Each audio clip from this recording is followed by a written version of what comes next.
Coming to you live from the Bonfire Studios North. It's another episode of Tauros Weekly. I'm your host, Peter Theodos. Joining me, as always, Mr. Ken Oda. Ken, after a week off, it's good to be back on Tauros Weekly. It is. I hope everyone out there in Tauros country had a good 4th of July. I know I did. I did as well. Got to hang out around a baseball stadium. Doesn't get much more American than that. Certainly does not. Shall we get right to it this week? We shall. We don't have much to talk about. So we're just going to bring in our guest for this week. It's Tauros assistant coach, full-time assistant coach, Wyatt Waselenchuk. Waz, what's going on? What's up, boys? How we doing? Good. First off, obviously it's been a little bit of time, but congratulations on your promotion from part-time goalie coach to full-time assistant. Yeah, thanks, buddy. Why don't you just? I'm really excited. Obviously, it was a comfortable transition and a comfortable move to, fill that role. And obviously, I have some big shoes to fill, but I'm really excited. Why don't you go through that whole process of Marty leaving and then your decision process on why you decided to go this route? Yeah, you know what? Obviously, it was a pretty big shock having, Marty take that job. But once the dust settled, it didn't take very long for Shane and I to connect. And once I knew that Shane was going to be on board in a little bigger capacity and an expanded role, it was a no-brainer for me when he and Brad Porter approached me to take over Shane's role from the past 3 seasons. So, you know what? I've been a hockey coach now for going on 5 years, and I had been with the Minot State program in a full-time capacity, and I thought it was kind of time for a new challenge and to work with a different group of kids, and I couldn't be more excited to be on board in a little bigger role. What does the city of Minot mean to you as far as your hockey career? You've been here quite a while between your playing days and now coaching days. It's got to hold a pretty special place in your heart.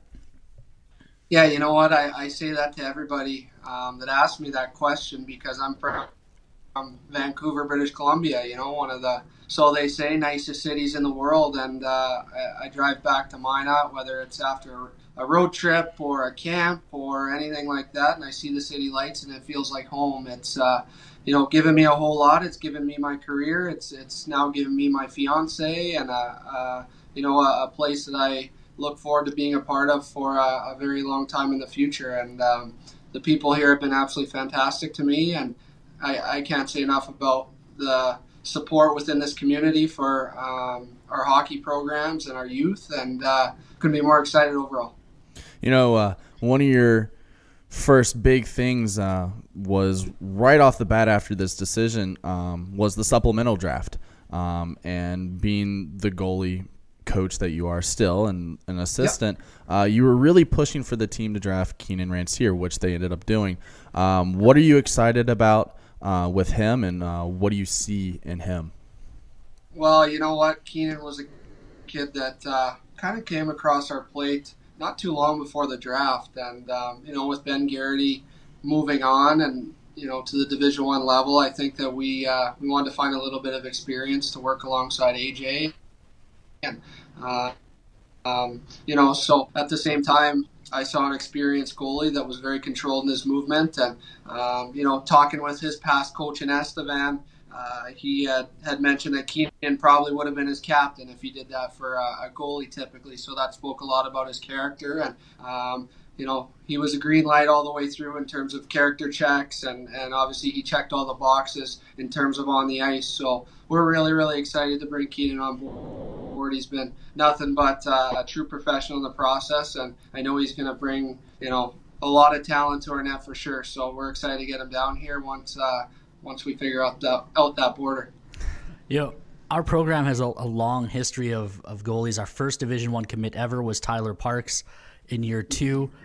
Most of our goalies have gone D1 or skipped straight to pro in Europe. How much easier does it make it to recruit goalies, just based on that program's history? Yeah, you see it. I mean, you guys have seen our camp numbers here. Our goalie spots fill up real quick. And you know what? I think that obviously starts way before me. You know, it was Corey Lonkey and Terry Dunbar, who's now on our scouting staff, and they kind of paved that way. So I certainly can't take all the credit by any means.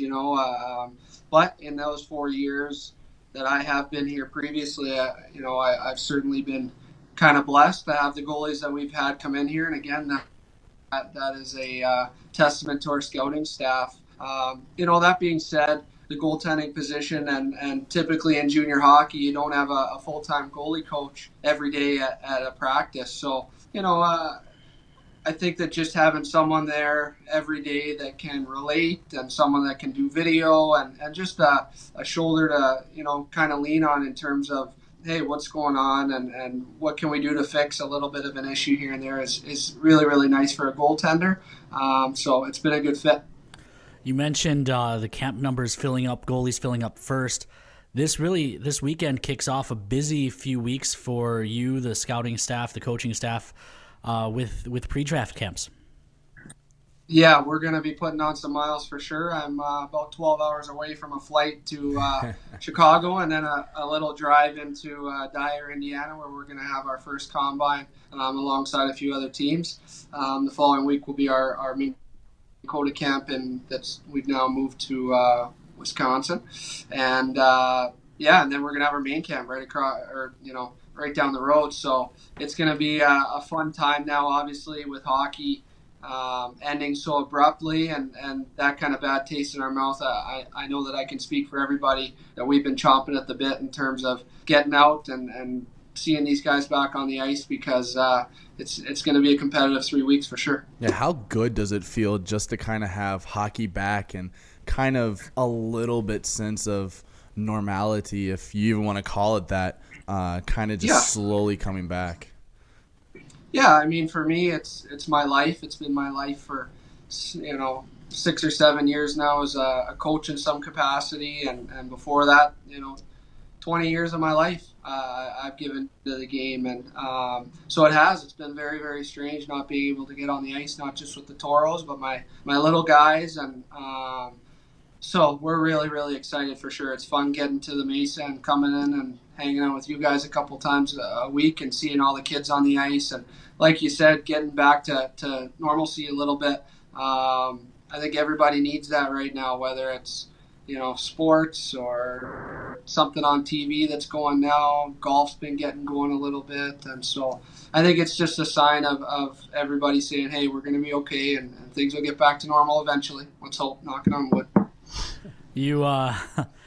You mentioned, or we talked about a little bit already today. People may have seen it on our social media, what you guys are looking for at camps. But for fans who didn't see that video we put out earlier this morning, what do you guys look for in these camp situations where you're only getting to see, a couple of games for a lot of these players? Yeah, you know what? I say this to my goalies that I work with in my camps, and now certainly our Tauros and anybody like that, is leave nothing to chance. There's a lot of they took this guy over this guy because he knew so and so, or anything like that. Me as a coach, I want you to go out and be the best player on the ice, and that should be your mindset all the time. If you're a goalie, be the best goalie in camp. If you're a forward that scores goals, score a bunch of goals. If you're physical, I want to see that. So in terms of that, I want you to come in and impress, because like you said, it's only a couple of days, and you don't have time to have 2 bad games and then kind of kick it in gear for your last game, before our All-Star game or whatever that may be. So right from the get-go, you got to hit the ground running. You just said you want guys to come out full blast. And like you said earlier, hockey season was abruptly ended. A lot of rinks shut down completely, and some still aren't open. A lot of gyms are still closed and shut down instantly. How are you going to view these players? Because there's probably going to be a little bit of rust on them. Do you think that's going to weigh on this? And if so, how do you adjust your evaluations of the players? Well, you know what? I'll be honest. they've had some time to put in some work. You know what? There's a lot of fields out there. There's a lot of roads out there that you can still stay active on. And at the same time, this is a time for these guys to make a hockey team. And, hey, we got to start winning hockey games in the next couple of months here. So, unfortunately, it just kind of is what it is. Will there be a little bit of rust on these kids? Will it be a different experience? Of course, absolutely. But you know what? Character is a huge part of kids that we recruit, and you know, we'll be able to tell pretty quick who put in the work and who didn't. You mentioned earlier as well that there's an all-star game on that last day of camp. For fans who haven't been there, I've had some fun getting to go to some of these camps. How much debate or politicking is there between the scouts and the coaches for maybe the player that they brought to camp or they've had an eye on for all season? How much arguing is there over who makes that final all-star game? Not a whole lot. I mean, honestly, it's at a camp like that, you're going to have your kids that stand out, and we're not going to have a kid that is any secret by any means. Everybody's watching everybody out there. So in terms of any sort of all-star games at those camps or anything like that, everybody kind of gets along. We're all there for the same purpose for the most part. So I wouldn't put too much stock into it, really, for the most part.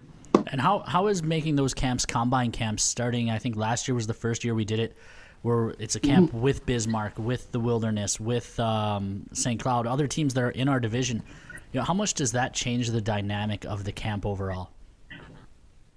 Yeah, kind of like what we just talked about. You're going to have players there that are signed up through Bismarck or are signed up through St. Cloud. But at the same time, everybody's going to have different roles. Everybody's going to have different holes to fill on their team. And you know what? If Bismarck's returning 5 defensemen and we're returning 3 for complete example, these kids, they're not dumb. They know who's bringing in who and where they're going to have their best chance to play. So you guarantee that every one of those kids is going to know how many spots the Tauros are looking to fill, and with every other team there for the weeks. So, yeah. The point of these two camps is the entry draft on July 21st. What are you guys looking to fill? With so many guys coming back, I know Clev and Russell are maybe USHL bound because of where they went in the USHL draft, but a lot of young guys eligible to come back. What are you guys targeting? I can't give you all those secrets, Ken. No, you know what? We're just I think the biggest thing is depth for us right now. I would probably go off and say that we have as good a returning top 6, if you will, as anybody. We're very, very strong on our back end. But at the same time, you can always get better. You can always find someone, to slot into that third line role that can, score some big goals for you as the season wears on. And you can always get a little more talented in areas. And, I know that we have some kids circled as is. And over the course of the next couple weeks, as these pre-draft camps shake out, I'm sure a lot of these kids are going to open our eyes and say, hey, we got to take that kid for sure. So nobody in particular in terms of a set position. But you know what? We're always ready to find some hidden gems. I imagine that's a better feeling going in knowing that you don't have to, we have this hole we have to plug. Like I think back to a few years ago when we only had 5 players coming back and you felt like, well, we need everything. It's got to be a better feeling going in knowing, well, we got to look for someone who might be able to surprise us. Yeah, it certainly is. Our returning core is fantastic, and like I said, we're really, really excited between Shane and Chris and myself about our on ice product. But you know what? There's always going to be kids that are coming up and are trying to make our team and trying to push our returners, out of their roles, and so that's what makes it competitive. And at the same time, just because you're a returning player doesn't mean that you can show up and not put the work in. And I know that our guys have that mindset for sure, and that's something that we've always set, and Marty's always said in terms of that precedent that you got to come in, and just because you wore that Tauros jersey last year, this is a new season for sure. And we're always gonna take the best players are gonna give us the best chance to succeed. So once again, that entry draft is July 21st. 10 days later, main camp for the Tauros, which will run July 31st to August 2nd. With most of the guys returning, as we've talked about, what are you expecting to see at main camp out of some of the returners and then some of the guys that you guys have already brought in to main camp? Yeah, kind of a lot of what I just talked about, just in terms of guys that are going to try and push our veterans, and I know that our veterans are going to come in good shape and ready to go. That's always a fun time, especially I'm going to say more so than ever, just because, heck, I didn't even get a chance to say goodbye to a few of our kids just based on how my scheduling was. I was out of town when everything kind of shook down, so I'm sure there's going to be a lot of social distancing, fist bumps and stuff like that. But we're super excited to get back with those guys, and I know that it left a pretty sour taste in our mouth the way things ended. But in terms of on the ice, I know that our guys are going to be ready to rock. I've been texting with a lot of them and just kind of keeping in touch and figuring what their plans have been and what they've been up to. And sounds like all of them, for the most part, are getting back on the ice and have been working out and staying in the gym.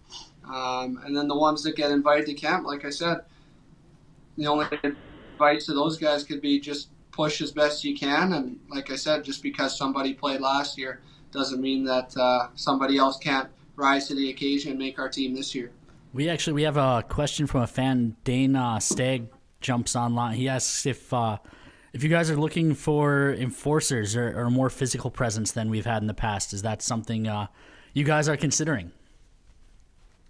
You can always get tougher. I mean, I would certainly venture to say that we have the toughest division in the league for sure, and it's a grind out there. And I know that that's something that we've certainly addressed, is getting a little more gritty, and because that's a huge proponent to it. You know, as much as fans like to see it, sorry to say, fighting is kind of out of the game for the most part. But at the same time, you don't have to fight to be tough. You know, sticking up for your teammates is certainly a big part of the game. But you know, you go and you lay a big hit early on a top defenseman on a Bismarck or a St. Cloud, and all of a sudden for the next 58 minutes, he's watching over his shoulder.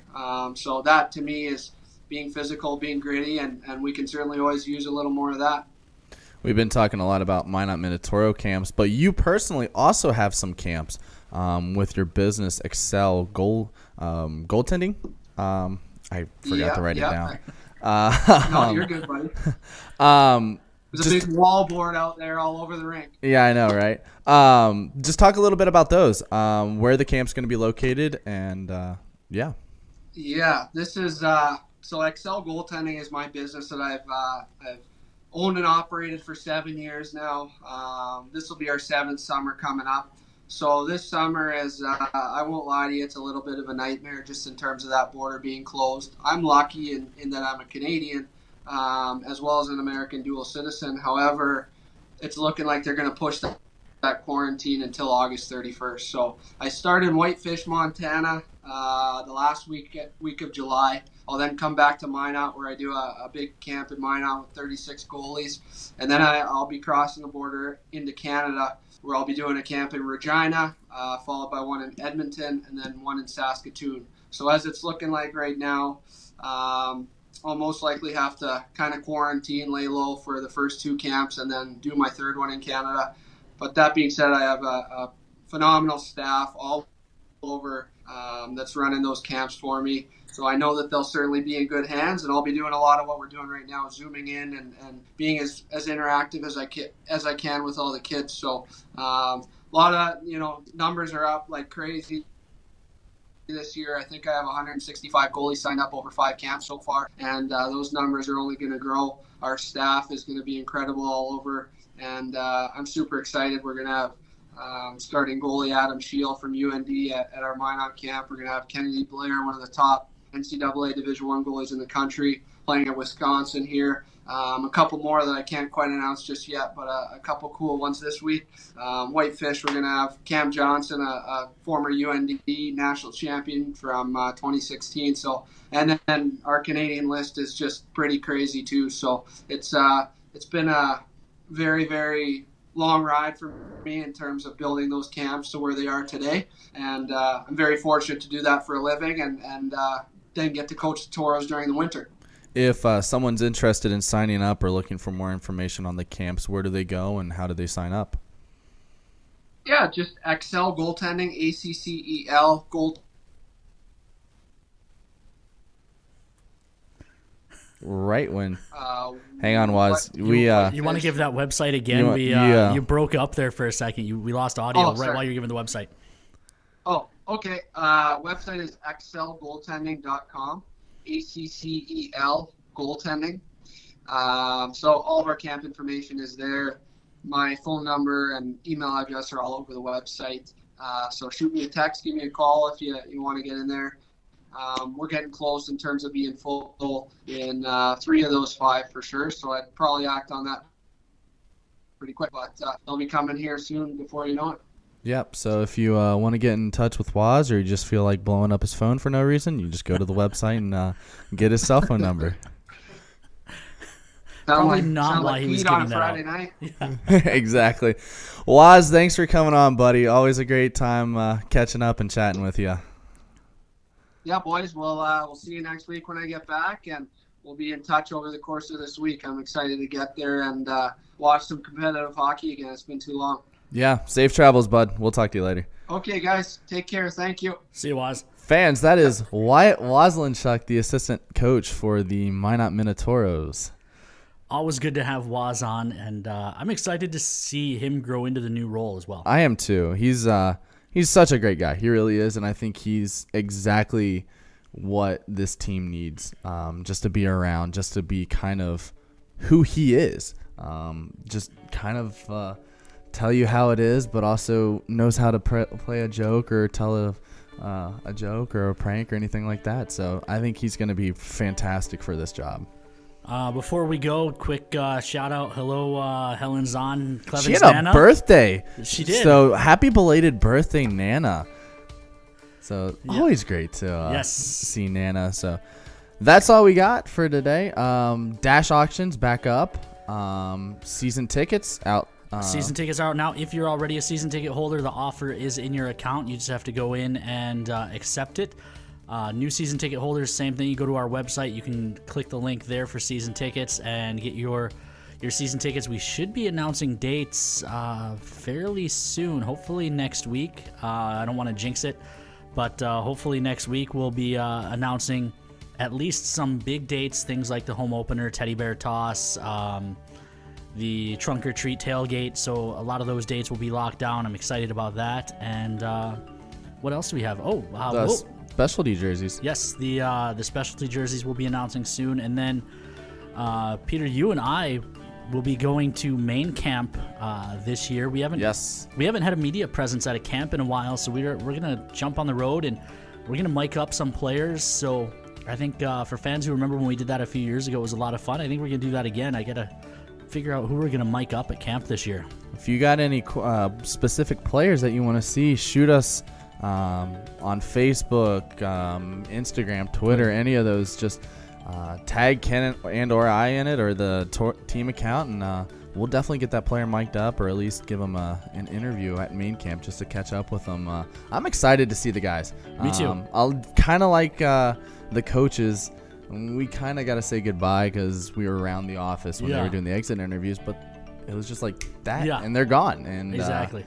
We're front office, but you get close to them. You do. So that's all we got for this week's episode. For Sean Bachhoven behind the scenes, once again doing a fantastic job and getting some new lights. I love the light in the background and the new side lights. That's Ken Oda. I'm Peter Theodos. We'll see you later.